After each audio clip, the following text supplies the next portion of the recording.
এর ফলে কী হচ্ছে যে পুরনো নিউক্লিওটাইডের ওইচ প্রান্তটা বন্ধ হয়ে যাচ্ছে এবং যে নিউক্লিওটাইডটা যুক্ত হলো সে তার যে 3' ওইচমূলক খোলা, সেখানে আবার একটা নতুন নিউক্লিওটাইড, আবার যেটা যুক্ত হলো তার ওই 3' প্রান্তে আবার একটা নতুন নিউক্লিওটাইড, এইভাবে যুক্ত মানে মানে বিপরীত দিকে বিপরীতমুখী সমান্তরাল ভাবে প্রতিলিপি গঠনটা চলতে থাকে। ডিএনএর প্রতিলিপি গঠনের সময় নতুন যে ডিএনএটি সেটি সবসময় কোনো পুরনো ডিএনএকে ছাঁচ বা টেমপ্লেট হিসাবে ব্যবহার করে উৎপন্ন হয়। মানে পুরনোটাকে দেখে সেটাকে কপি করে তার বিপরীত যে বেস পেয়ারগুলো সেগুলোকে তৈরি করে করে ডিএনএ তন্ত্রীটা তৈরি হতে থাকে। যেহেতু নতুন ডিএনএ তন্ত্রীটি পুরনো ডিএনএ তন্ত্রীর পরিপূরক বা কমপ্লিমেন্টারি হিসাবে তৈরি হয়, সুতরাং পুরনো ডিএনএ যদি না থাকে তাহলে নতুন ডিএনএ তৈরি হবে না। মানে সবসময় কোষের মধ্যে পুরনো ডিএনএ থাকে, সেটা থেকেই নতুন ডিএনএ তৈরি হয়। এমনটা কখনোই হয় না যে পুরোটাই নতুন ডিএনএ, কোনো পুরনো ডিএনএ নেই। কারণ এর আগেও তোমাদের বলেছি যে ডিএনএ রেপ্লিকেশন বা ডিএনএর যে স্ট্রাকচার মডেল সেটা হচ্ছে সেমি কনজারভেটিভ, অর্থাৎ একটা পুরনো স্ট্র্যান্ড একটা নতুন স্ট্র্যান্ড মিলে একটা নতুন টি20 ডিএনএ অণু তৈরি করে। ডিএনএ সংশ্লেষ শূন্য স্থান থেকে শুরু হতে পারে না। মানে এই যে 3' এন্ডের ওইচ মূলকের সাথে নিউক্লিওটাইড লাগবে, প্রথমেই কিন্তু কোনো ডিএনএ নিউক্লিওটাইড যুক্ত শুরু হতে পারে না। তার জন্য ডিএনএ বা আরএনএ আগে থেকেই ওইখানে একটা থাকতে হবে। আর এই আগের ডিএনএ বা আরএনএকে বলা হয় প্রাইমার। সাধারণত আরএনএ প্রাইমারই থাকে। প্রাইমার ডিএনএ বা প্রাইমার আরএনএ শেষ নিউক্লিওটাইডের মুক্ত ওইচ মূলকের সঙ্গে নতুন নিউক্লিওটাইডকে যুক্ত করে। এটা শুধু প্রথমে শুরুর সময়, ইনিশিয়েশনের সময় ডিএনএ প্রতিলিপি গঠন শুরু হয়। ডিএনএ সংশ্লেষ একটা নির্দিষ্ট স্থান থেকেই শুরু হতে পারে। সেই বিশেষ স্থানগুলো মানে প্রত্যেকটা ডিএনএর কতগুলো নির্দিষ্ট মানে স্পেসিফিক সাইট আছে, সেখান থেকেই নতুন ডিএনএ তৈরি হওয়া বা রেপ্লিকেশন শুরু হওয়া যেতে পারে। সেই যে সাইটটা যেখানে এটি বেস পেয়ার খুব বেশি পরিমাণে থাকে, মানে A+1T খুব বেশি পরিমাণে থাকে, এবং এই স্থানটিকে অরিজিন অফ রেপ্লিকেশন বলে। ইকোলাই এর origin of replication, E. coli bacteria দিয়েই আমরা রেপ্লিকেশন প্রসেসটা বুঝবো। ইকোলাই এর ক্ষেত্রে এই অরিজিন অফ রেপ্লিকেশনের স্থানটিকে বলা হচ্ছে অরি-সি। কী বলা হচ্ছে? অরি-সি, মানে origin of replication in E. coli. ডিএনএর প্রতিলিপি গঠনের সময় ডিএনএ সংশ্লেষ দুদিকেই ঘটে, মানে বাই ডাইরেকশনাল হতে পারে, অর্থাৎ অরিজিন অফ ডিএনএ সংশ্লেষ শুরু হয়, তার দুদিকেই কিন্তু ডিএনএ সংশ্লেষ চলতে থাকে। মানে ওপর থেকে নিচের দিকে একটা স্ট্যান্ডে চলতে থাকে, একটা স্ট্যান্ডে নিচ থেকে ওপর দিকে চলতে থাকে প্যাচ খোলা অংশে। ডিএনএর প্রতিলিপি গঠন সবসময় অর্ধরক্ষণশীল, এর আগেই বললাম, অর্থাৎ জনিত্রী ডিএনএ প্যাচ খুলে দুটো আলাদা আলাদা তন্ত্রী হয়ে গেলে বা দুটো তন্ত্রী থেকে দুটো ডিএনএ তৈরি হবে, এবং দুটো নপত্য ডিএনএ যেটার থেকে যেটা তৈরি হবে, মানে দুটো স্ট্যান্ড, তো দুটো স্ট্যান্ড থেকে ধরো দুটো স্ট্যান্ড তৈরি হলো, এবার যে স্ট্যান্ড থেকে যে স্ট্যান্ডটা পরিপূরক হিসেবে তৈরি হবে তারা পরবর্তীতে একে অপরের সাথে কিন্তু জড়িয়ে যাবে। আর ডিএনএর প্রতিলিপি গঠনে দুটি তন্ত্রীকে একসঙ্গে বললে অর্ধ বিচ্ছিন্ন ধরনের বলা হয়। একটি তন্ত্রীকে ছাঁচ হিসাবে ধরে ডিএনএ সংশ্লেষ শুরু হয়, আর যে তন্ত্রীটি 3' থেকে 5'-এর দিকে থাকে তার পরিপূরক এবং বিপরীতমুখী সমান্তরাল নতুন ডিএনএ গঠিত হবে, সেটি অবিচ্ছিন্নভাবে তৈরি হবে, কন্টিনিউয়াস। আর যে স্ট্যান্ডটি 5' থেকে 3'-এর এন্ডের দিকে থাকে সেখানে বিচ্ছিন্নভাবে বা ডিসকন্টিনিউয়াস প্রসেসে নতুন ডিএনএ তন্ত্রী তৈরি শুরু হবে। আর যেটাতে কন্টিনিউয়াসলি শুরু হবে সেটাকে আমরা বলবো লিডিং তন্ত্রী, আর যেটাতে ডিসকন্টিনিউয়াস ম্যাটারে শুরু হবে সেটাকে আমরা বলবো ল্যাগিং তন্ত্রী। পরে এগুলো আমরা বিশদে জানব। এবার আসছে ডিএনএ প্রতিলিপি গঠনের প্রক্রিয়া। ডিএনএ প্রতিলিপি গঠনের ইকোলাই কোষে ডিএনএর প্রতিলিপি গঠন এবং ইউক্যারিওটিক কোষের প্রতিলিপি গঠন অলমোস্ট সেম, অল্প সামান্য কিছু পার্থক্য দেখা যায়, কিন্তু ব্যাকটেরিয়ার ডিএনএটা যেহেতু অনেক সরল সোজা, তাই ব্যাকটেরিয়ার প্রতিলিপি গঠন এটা পর্যালোচনা করাটা অনেক বেশি ইজি। সেই কারণে আমরা এখানে সামগ্রিক প্রতিলিপি গঠনের প্রক্রিয়াটা ধারণা পাওয়ার জন্য ইকোলাইয়ের প্রতিলিপি গঠনটাই মডেল হিসাবে ধরে আলোচনা করব। ডিএনএ প্রতিলিপি গঠন 3টে পর্যায়ে ঘটে। প্রথমেই হচ্ছে প্রারম্ভিক দশা বা ইনিশিয়েশন স্টেজ, সম্প্রসারণ দশা বা ইলংগেশন স্টেজ বা বৃদ্ধি দশাও এটাকে বলা হয়, গ্রোথ স্টেজ, এবং সমাপ্তি দশা বা টার্মিনেশন স্টেজ। ইকোলাইয়ের ক্ষেত্রে ডিএনএটা হচ্ছে দ্বিতন্ত্রী এবং চক্রাকার। এই চক্রাকার ডিএনএর একটা বিশেষ স্থান থেকে প্রতিলিপি গঠন শুরু হয়, যেটা আগেই বললাম। এই স্থানটিকে বলা হয় অরিজিন অফ রেপ্লিকেশন বা রেপ্লিকেশনের উৎসস্থল। ইকোলাইয়ের ক্ষেত্রে এই স্থানটিকে বলা হচ্ছে অরিসি। এই স্থানটির বৈশিষ্ট্য হলো এখানে এটি বেস পেয়ার বেশি থাকে, মানে রিপিটেটিভ ম্যাটারে এটি বেস পেয়ারটা থাকে পর এটি। আর এখানে ডিএনএ এ বলে একটা প্রোটিন থাকে, যেটা অরিসি অঞ্চলে যুক্ত হয়ে এই স্থানে দুটি তন্ত্রীর মধ্যে হাইড্রোজেন বন্ধনী খুলে দ্বিতন্ত্রী ডিএনএ দুটোকে আলাদা করে দেয় এবং সেখানে অরিসি স্থানে একটি রেপ্লিকেশন বুদবুদ বা রেপ্লিকেশন বাবল তৈরি হয়। এবার আমরা এই বিষয়গুলো এখানে একটা ডিএনএ একে বোঝার চেষ্টা করব। এই যে আমি বলেছিলাম যে ডিএনএ দুটো স্ট্র্যান্ড থাকে, একটা থাকে 3 প্রাইম থেকে 5 প্রাইমের দিকে, একটা থাকে 5 প্রাইম থেকে 3 প্রাইমের দিকে। যে স্ট্র্যান্ডটা 5 প্রাইম থেকে 3 প্রাইমের দিকে, তার বিপরীত এবং বিপরীতমুখী পরিপূরক এবং সমান্তরাল যে ডিএনএটা, নতুন ডিএনএটা তৈরি হবে, সেটা 5 প্রাইম থেকে 3 প্রাইমের দিকে হবে, কারণ ডিএনএ সংশ্লেষ সবসময় 5 প্রাইম থেকে 3 প্রাইমের দিকে হয় এবং সেটা কন্টিনিউয়াস স্ট্র্যান্ড হবে। আর এই দিকে যেটা ডিএনএর যেটা 3 প্রাইম থেকে 5 প্রাইমের এন্ড, সেখানে কিন্তু এদিকে যেহেতু 5 প্রাইম, তাহলে এখানে ডিএনএ সংশ্লেষটা কোন দিক থেকে শুরু হবে? এখানে ডিএনএ সংশ্লেষটা শুরু হবে, মানে এর পরিপূরক যেটা, তার তো এদিকটা 3 প্রাইম হবে, এর যেহেতু এটা 5 প্রাইম, এর তার সেটা এদিকে 3 প্রাইম হবে। এবার 3 প্রাইমের দিক থেকে তো ডিএনএ সংশ্লেষ শুরু হতে পারে না, তাহলে শুরু হবে কোথায়? এই দিক থেকে। এই দিকে এর যেহেতু 3 প্রাইম, এর ক্ষেত্রে সেটা হবে, নতুন ডিএনএর ক্ষেত্রে সেটা হবে 5 প্রাইম। এই 5 প্রাইম থেকে 3 প্রাইম কিছুটা তৈরি হলো, আবার 5 প্রাইম থেকে 3 প্রাইম তৈরি হলো, আবার 5 প্রাইম থেকে 3 প্রাইম, এভাবে কেটে কেটে তৈরি হবে। সেই জন্য এই তন্তুটাকে বলা হবে ল্যাগিং তন্ত্রী, আর এইটাকে বলা হবে লিডিং তন্ত্রী। তাহলে এখানে কে কে কী কী কাজ করছে? এই যে oriC site, origin of replication in E coli, এখানে A+1T বেস পেয়ার বেশি থাকবে। এখানে ডিএনএ এ প্রোটিন যুক্ত হয় বলে হাইড্রোজেন বন্ধনটা কি হচ্ছে, এখানকার হাইড্রোজেন বন্ধনীটা খুলে যাচ্ছে। এখানে ডিএনএ এ প্রোটিন, এই যে আমি কমলা রং দিয়ে চিহ্নিত করেছি, এটা হচ্ছে অরিসি সাইট, এর ওপরে এসে ডিএনএ এ প্রোটিন যুক্ত হয়েছে, ফলে এটা কি হয়েছে, হাইড্রোজেন বন্ধনটা এখান থেকে খুলে যাচ্ছে এবং এখানে একটা গোলাকার এরকম স্থান তৈরি হচ্ছে, যেটাকে বলা হচ্ছে রেপ্লিকেশন বুদবুদ। কি বলা হচ্ছে? রেপ্লিকেশন বুদবুদ। আর রেপ্লিকেশন, এই যে রেপ্লিকেশন বুদবুদ তৈরি হলো, রেপ্লিকেশন বুদবুদের নিচের দিকে দেখো এই রকম দেখতে লাগছে, তাহলে বিষয়টা ওপর দিকটা পেঁচানো, নিচের দিকটা এরকম খুলে যাচ্ছে, তাহলে পুরো বিষয়টা একটা ওল্টানো ওয়াইয়ের মতন দেখতে লাগছে, একটা ওল্টানো ওয়াইয়ের। রেপ্লিকেশন বুদবুদের দুই ধারে যেখানে দ্বিতন্ত্রী ডিএনএ থাকে, সেই অংশটিতে ওয়াইয়ের মতন দেখায় এবং এই জন্য একে রেপ্লিকেশন ফর্ক বলে।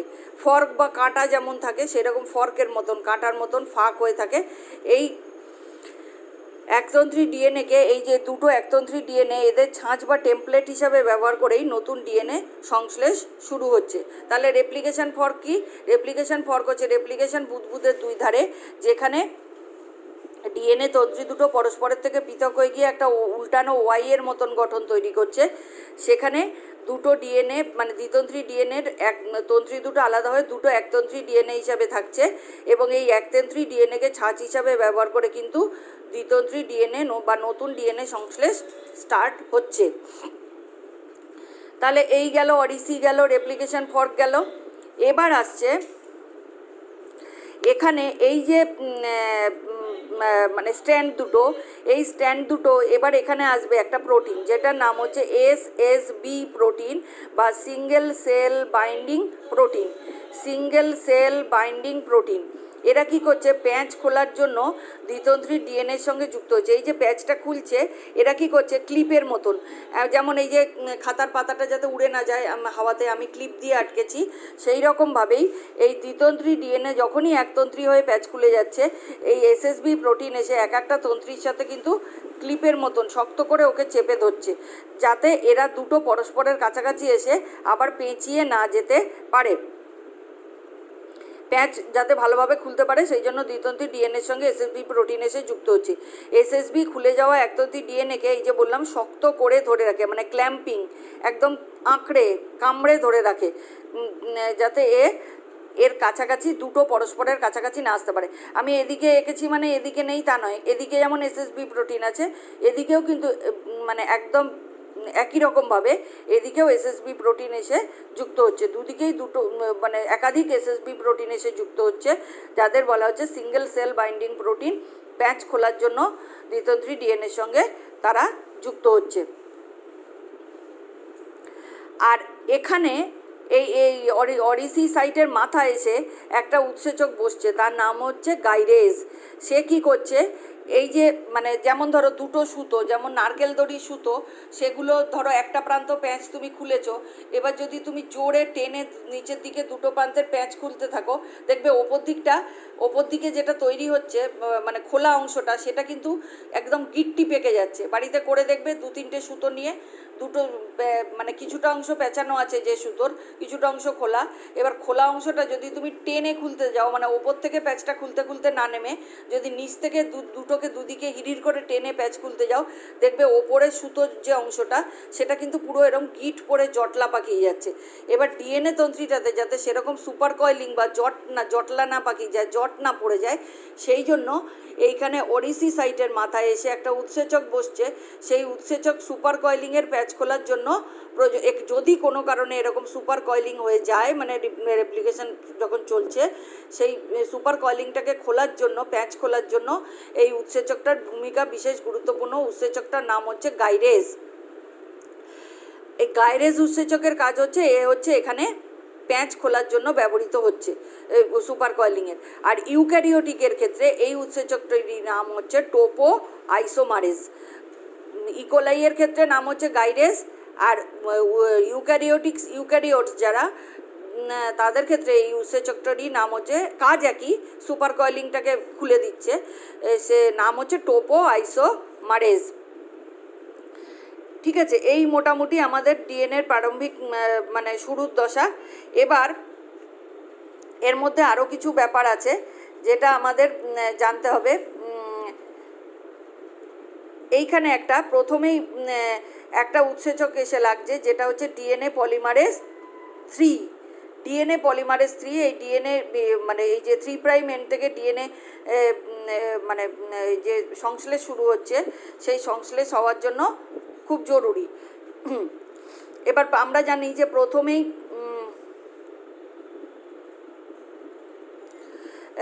প্রথমেই ডিএনএ তন্ত্রী মানে তো শুরু হবে না, শুরু হওয়ার আগে অনেক ব্যাপার আছে। এই যে স্ট্র্যান্ড দুটোকে আলাদা করা হলো, কিন্তু এরা তো ডবল বন্ড বা ট্রিপল বন্ড দিয়ে হাইড্রোজেন বন্ধনী দিয়ে পরস্পরের সঙ্গে যুক্ত ছিল, এক সময় ছিল তো, যখন এরা কাছাকাছি ছিল, স্ট্র্যান্ড দুটো এরকম করে সুপার কয়েলিংয়ের মতো পেঁচিয়ে ছিল, তখন এই এ টি সি জি এরা পরস্পর ডবল বন্ড বা ট্রিপল বন্ড দিয়ে যুক্ত ছিল।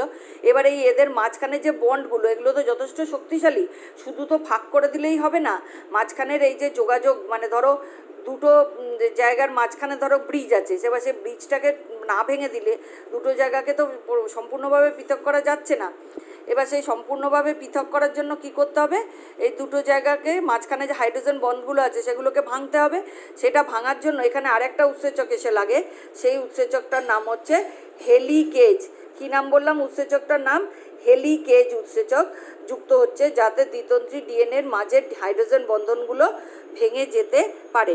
এই যে দ্বিতন্ত্রী ডিএনএ, এদের মাঝখানে যে হাইড্রোজেন বন্ধন, দেখো আমি কেটে কেটে দিয়েছি ডবল বন্ডটাকে, অর্থাৎ এই যে হাইড্রোজেন বন্ধনটা এ আর টি এর মাঝে, একইভাবে জি আর সি এর মাঝে ট্রিপল বন্ড হাইড্রোজেনের, সেগুলো যাতে ভেঙে যেতে পারে তার জন্য যে উৎসেচকটা সাহায্য করে সেইটার নাম হচ্ছে হেলিকেজ। ঠিক আছে, হেলিকেজ উৎসেচক এখানে এই মাঝখানে ডবল বন্ড বা ট্রিপল বন্ডগুলোকে ভেঙে দিচ্ছে।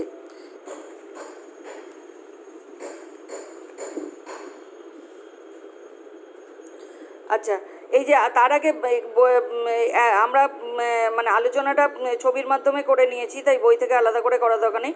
ডিএনএ সংশ্লেষ বারবারই বলেছি আমি, শূন্য স্থান থেকে শুরু হতে পারে না, সেজন্য প্রথমে একটা ছোট ডিএনএ তৈরি হয়, একে প্রারম্ভিক বা প্রাইমার ডিএনএ বা আরএনএ প্রাইমার বলে। প্রারম্ভিক আরএনএ তৈরি হয়।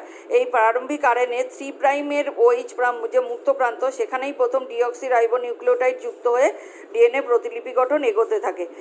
এই প্রারম্ভিক আরএনএ তৈরি হয় যে উৎসেচকের দ্বারা, সেই উৎসেচকের নাম হচ্ছে ডিএনএ প্রাইমেজ। যে উৎসেচক এটা তৈরি করে সেটা হচ্ছে ডিএনএ প্রাইমেজ। এবার আসছে ডিএনএ পলিমারেজ 3। ডিএনএ ছাঁচের পরিপূরক ও বিপরীতমুখী সমান্তরাল প্রারম্ভিক ডিএনএর সঙ্গে একটি করে ডিঅক্সিরাইবোনিউক্লিওটাইড যুক্ত করতে থাকে আরএনএ পলিমারেজ 3। এই যে সংশ্লেষটা চলবে, এই যে আমি এখানেও এঁকেছি দেখো, আরএনএ পলিমারেজ ডিএনএ পলিমারেজ 3 এর কাজ কি? এর কাজ হচ্ছে এই যে একটা একটা করে যে নিউক্লিওটাইড যুক্ত হতে থাকে। এই দেখো আরএনএ প্রাইমার আরএনএ এখানে যুক্ত হচ্ছে কেন না, যাতে তার 3 প্রাইমের মুক্ত OH প্রান্তে নতুন ডিঅক্সিরাইবোনিউক্লিওটাইড অণু যুক্ত হতে পারে। কারণ একটা যদি ডিঅক্সিরাইবোনিউক্লিওটাইড অণু না থাকে তাহলে কিন্তু ডিএনএ স্ট্র্যান্ডটা এগোতে পারে না, ও একা একা এগোতে পারে না। সেই জন্য প্রথমে এখানে একটা প্রাইমার আরএনএ তৈরি হয় এবং তৈরি হওয়ার পরে স্ট্র্যান্ডটা তখন তরতর করে এগোতে থাকে। এই উৎসেচক ডিএনএ পলিমারেজ 3 এ কী করে, এই যে পরপর বেস পেয়ারগুলো, মানে এখানে তো বেস পেয়ার আছে, এটা তো নতুন স্ট্র্যান্ড, এখানে তো কোনো বেস পেয়ার নেই। এখানে যদি টি থাকে এখানে এ, এখানে যদি এ থাকে এখানে টি, এখানে যদি জি থাকে এখানে সি, এখানে যদি সি থাকে এখানে জি। এই বেস পেয়ারগুলো কে তৈরি করবে? এই উৎসেচকগুলো কে তৈরি করবে? এই উৎসেচকগুলো তৈরি করবে যে বেস পেয়ারগুলো তৈরি করবে যে উৎসেচক, সেই উৎসেচকটার নাম হচ্ছে ডিএনএ পলিমারেজ 3। এবার আরএনএ প্রাইমার বিষয়টা কি সেটা আমরা একটু দেখে নিই। প্রাইমার আরএনএ ডিএনএ সংশ্লেষ কখনোই শূন্য স্থান থেকে শুরু হতে পারে না, সেজন্য প্রথমে একটা ছোট আরএনএ তৈরি হয়, একেই প্রাইমার আরএনএ বলা হয়। এর 3 প্রান্তের যে OHটা সেটা মুক্ত অবস্থায় থাকে, OH মূলকটা, সেখানে প্রথম ডিঅক্সিরাইবোনিউক্লিওটাইড ডিএনএ যুক্ত হয়ে রেপ্লিকেশনটা এগোতে থাকে। প্রাইমার আরএনএ তৈরি করে ডিএনএ প্রাইমেজ উৎসেচক এই প্রাইমার আরএনএটা তৈরি করে। তাহলে প্রাইমার আরএনএ কে তৈরি করে? ডিএনএ প্রাইমেজ উৎসেচক প্রাইমার আরএনএ তৈরি করে।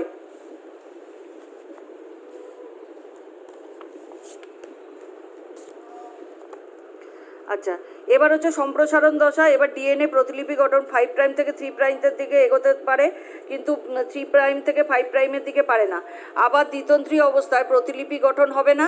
সুতরাং কি হয়, রেপ্লিকেশন ফর্কের দ্বিতন্ত্রী ডিএনএটা প্যাচ খুলে একতন্ত্রী করতে অগ্রসর হয়, কিন্তু যেহেতু দ্বিকোলাইয়ের ডিএনএ চক্রাকার, তাই প্যাচ খোলার জন্য রেপ্লিকেশন ফর্কের আবার ডিএনএ জট পাকিয়ে যেতে পারে। সেই জট খুলে যাতে রেপ্লিকেশন ফর্ক এগোতে পারে, তার জন্য কি করতে হবে, গাইরেজ উৎসেচক, এই যে আগেই আমি বলেছি, ডিএনএকে আবার আগের মতো করে দিতে পারে প্যাচ খুলে।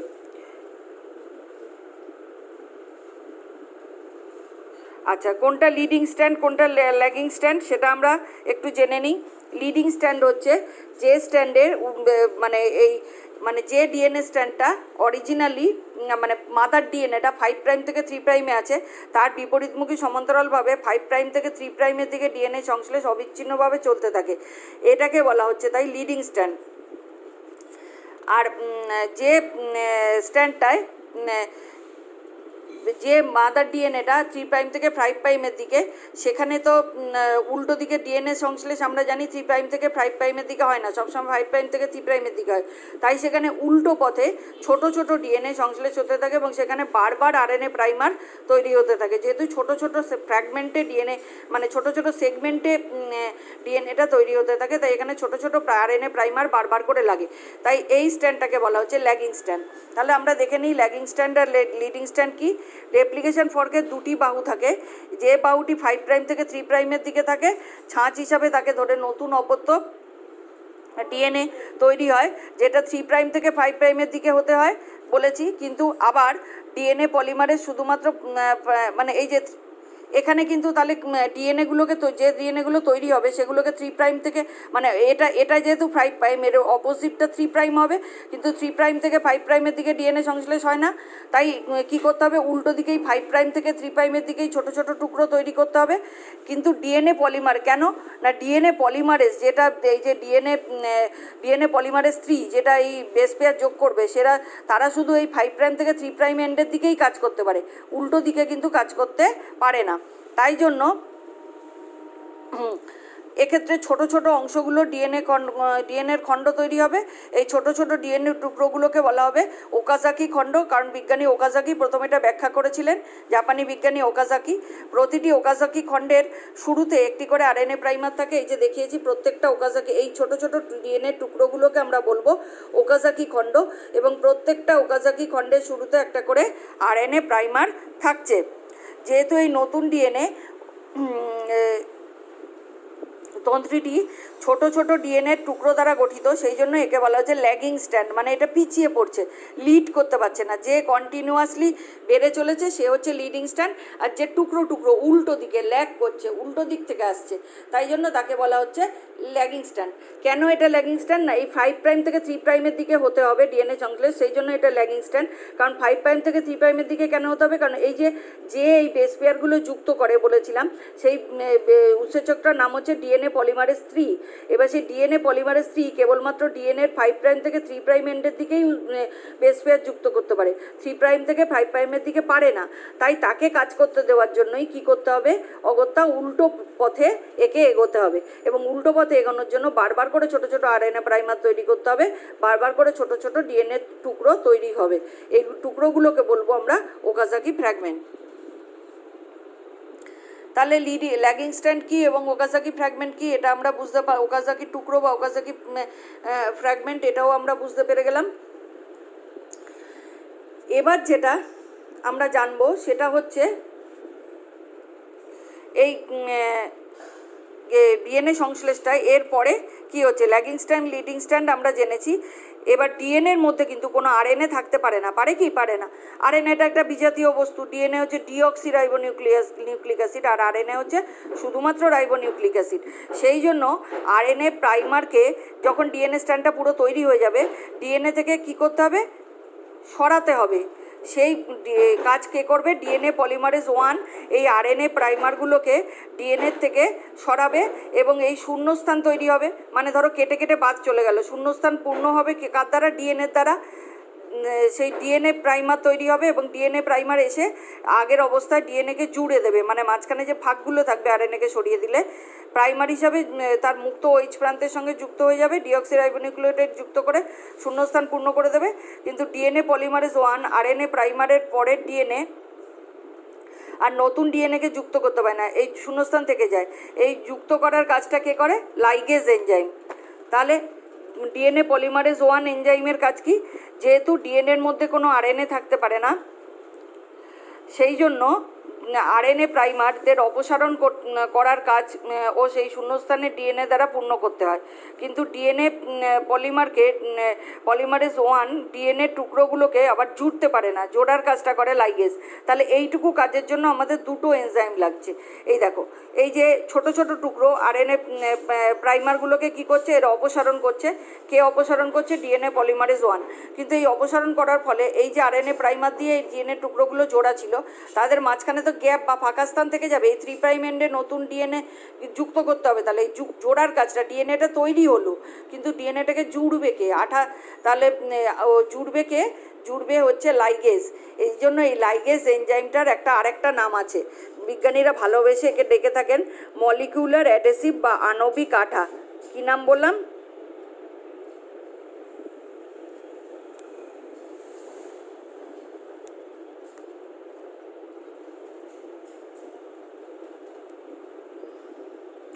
আণবিক আঠা বা মলিকুলার অ্যাডহেসিভ লাইগেজকে বলা হচ্ছে।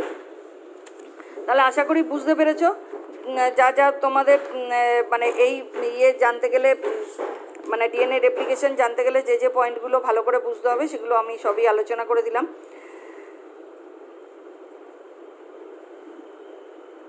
তাহলে সমাপ্তি দশাতেও তাই ল্যাগিং স্ট্যান্ডে যে ডিএনএ পলিমারেজ 1 আরএনএ প্রাইমারকে অপসারণ করে দেওয়ার ফলে যে শূন্যস্থান থেকে যাচ্ছে, শূন্যস্থানকে পূর্ণ করছে ডিএনএ লাইগেজ এনজাইম এসে ডিএনএ যুক্ত করে পূর্ণ করে দিচ্ছে এবং অবিচ্ছিন্ন অপত্য ডিএনএ তন্ত্রী তৈরি হচ্ছে। এইবার রেপ্লিকেশন ফর্ক আবার নতুন ডিএনএ সংশ্লেষের মাধ্যমে দুদিকেই বাড়তে থাকে এবং অডিসির বিপরীত প্রান্তে একটা টিইআর বলে প্রান্ত থাকে, সেটা অডিসির সাথে এসে মিলিত হয় এবং পুরো রেপ্লিকেশন মানে দ্বিতন্ত্রী ডিএনএটা আবার যেহেতু ইকোলাইয়ের ক্ষেত্রে চক্রাকার, সেরকম চক্রাকার হয়ে আবার পরস্পরের সঙ্গে জড়িয়ে যায়। রেপ্লিকেশনের ফলে একটি দ্বিতন্ত্রী চক্রাকার জনিত্রী ডিএনএ থেকে দুটি দ্বিতন্ত্রী চক্রাকার অপত্য ডিএনএ উৎপন্ন হয়। দ্বিতন্ত্রী চক্রাকার অপত্য ডিএনএর মধ্যে একটি জনিত্রী তন্ত্রী এবং একটি নতুন সংশ্লেষ তন্ত্রী থাকে, সেই জন্য প্রতিলিপি গঠনটা অর্ধরক্ষণশীল প্রক্রিয়ার মানে পদ্ধতির। এই যে দুটো এই যে অডিসি সাইট এর বিপরীতে এইরকম জায়গায় একটা টিইআর মানে টার্মিনেশন সাইট থাকে। এবার এই এই যে অডিসি থেকে শুরু হয়েছিল সংশ্লেষ এগোচ্ছে এগোচ্ছে এগোচ্ছে, যেই টার্মিনেশন এসে অডিসির সাথে মিলিত হচ্ছে, সংশ্লেষটা কমপ্লিট হয়ে যাচ্ছে এবং তখন আবার ডিএনএ দুটো এরকম চক্রাকার হয়ে যাচ্ছে এবং মানে ধরো একটা মাত্রই এরকম চক্রাকার ডিএনএ ছিল, সেটা থেকে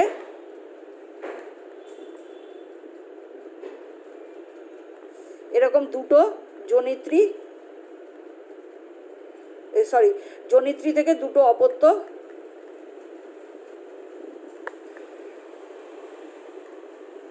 ডিএনএ তৈরি হয়ে যাচ্ছে, একটা জনিত্রী থেকে দুটো অপত্য ডিএনএ তৈরি হয়ে যাচ্ছে ইকোলাইয়ের ক্ষেত্রে। এবং যেখানে এসে এই রেপ্লিকেশনটা শেষ হচ্ছে সেই জায়গাটাকে বলা হচ্ছে টার্মিনেশন পয়েন্ট।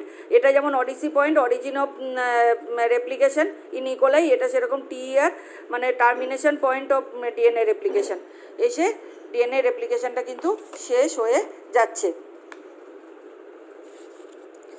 এবার আসছে ইউক্যারিওটিক টেলোমিয়ার রিলেটেড একটা জিনিস, ইউক্যারিওটিক টেলোমিয়ার এবং বার্ধক্য। ইউক্যারিওটিক ডিএনএ রৈখিক এবং মানে যে উন্নত প্রাণীদের ক্ষেত্রে এবং সংশ্লেষের সময় প্রাইমার গঠন হলে প্রাইমারের 3 প্রাইমের OH প্রান্ত আর একটি করে নতুন জনিত্রী ডিএনএর পরিপূরকভাবে ডিঅক্সি রাইবোনিউক্লিয়াস নিউক্লিওটাইড যোগ করে অপত্য ডিএনএ তৈরি হওয়া এগোতে থাকে, আমরা জানি। কিন্তু 5 প্রাইম থেকে 3 প্রাইম টেমপ্লেট থেকে উৎপন্ন অপত্য ডিএনএ 5 প্রাইম প্রান্তের প্রাইমার সরিয়ে দিলে তার আগে কোনো 3 প্রান্তের OH গ্রুপ যদি না থাকে, মানে যা শূন্যস্থান থাকে, তাহলে স্বাভাবিকভাবেই ডিএনএ সংশ্লেষ আর এগোতে পারে না। টেলোমারেজ উৎসেচক এই সমস্যার সমাধান করে। টেলোমিয়ার যদি অনুপস্থিত হলে প্রত্যেকবার টেলোমিয়ার ছোট হতে থাকে এবং অকাল বার্ধক্য ঘনিয়ে আসে। মানে বারবার যদি এরকম হতে থাকে তাহলে টেলোমারেজ উৎসেচক এসে এই সমস্যার সমাধান করে এবং টেলোমিয়ার অঞ্চলটি ছোট হতে থাকে এবং টেলোমিয়ার অঞ্চল ছোট হয়ে আসলে সেই ক্রোমোজোমের ক্ষেত্রে কিন্তু অকাল বার্ধক্য ঘনিয়ে আসে। টেলোমিয়ারে ছোট হওয়া এবং অকাল বার্ধক্যের সম্পর্ক আছে বলে মনে করা হয়। এই প্রথম টেলোমিয়ার দৈর্ঘ্য এবং মানুষের বার্ধক্য একটি রোগে দেখা যায়, যে রোগে দেখা যায় যে তাকে বলা হয় প্রোজেরিয়া বা অকাল বার্ধক্য। মানে অল্প বয়সেই অনেক বছর বয়সীদের মতো দেখায়, মানে মোটামুটি 19 বছর বয়সের মধ্যেই এরা মারা যায়, কারণ 19 বছরেই এদের 90 ঊর্ধ্ব বয়সের যে মানুষের যেসব সিমটম, সেই সিমটমগুলো এদের শরীরের মধ্যে দেখা যেতে থাকে।